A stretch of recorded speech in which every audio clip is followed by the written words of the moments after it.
Akalar, assalomu alaykum.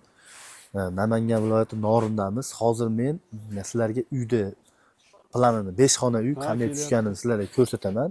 Hamda bu xonadonga telefon qilib berganmiz. Telefonni quruq o'zini ko'rsatgandan ko'ra, kimgadir uyni plani kerak bo'ladi, kimgadir uyni plani yoqib qoladi.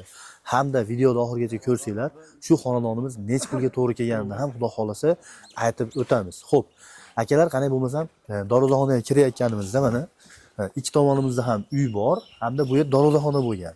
Xo'p, kirishda o'ng qo'ldagi uyimiz uzunligi 6 metrga, endi 3,5 metr atrofidagi xona bo'lgan ekan. Mehmonxona sifatida foydalanilar ekan. Kirishda chap qo'ldagi uyimiz esa xohlasangiz bolalarga yotoqxona qilib bersangiz bo'lar ekan, xohlasangiz eng zo'ri to'y qilsangiz, boshqa qilsangiz kirganda ikki tomondan uy bo'lar ekan. Hamda yonida kichkinagina xona bor ekan, u yerga sanuzel qilib qo'ysangiz juda ham zo'r bo'lar ekan. Bu yerga jami bo'lib mana bitta, ikkita, uchta, to'rtta, beshta chiroyli xona joylangan. Mana shu proyektda agar uy qiladigan bo'lsangiz, telefonini mana shu holatda ko'rib qo'yaverasiz. Xonadoningizga mana shu holatda telefon juda ham chiroyli holatda chiqadi. Hamda skromniy fason bo'lgan. Bu yerga hech qanaqa oshiqcha majmai narsa ishlatilmagan. Xudo xolasa narxi ham o'ta ham go'zal bo'lgan. Videoda oxirigacha ko'rsanglar, narxini ham aytib o'tamiz. Xo'p, ichkariga kirganingizdan keyin mana shu joyda mana hozir mayda ko'rsatamiz mana.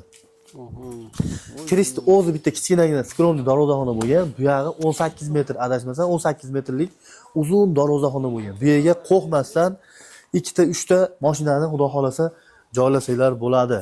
Xo'p, xonadonimizning ichkari shapkalarini ko'ramiz, akalar.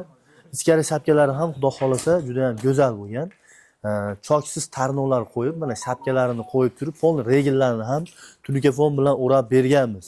Choksiz tarnovimiz butun bo'ladi, faqat mana bu burchaklarimizda choki bo'ladi, akalar. Kimga mana shu uyni proyekti yoqqan bo'lsa, bemalol mana shu holatda uy qilsangiz bo'ladi. Hamda mana bu joyga so'ri ham, Toshkentni tapchan deb qo'yadi, so'ri ham sig'dirib ketilgan ekan. Xonadonning proyekti juda ham go'zal bo'lgan ekan. Kimga xonadonning proyekti yoqqan bo'lsa, bemalol kommentariyada yozib ketinglar. Yoqdi yoki yoqmadi deb. Plus minusini xudo xolasa sizlardan kommentariyada kutib qolamiz. Albatta bu videoda norinliklarga jo'natib qo'yasizlar. Biz xudo xolasa Norindamiz, akalar.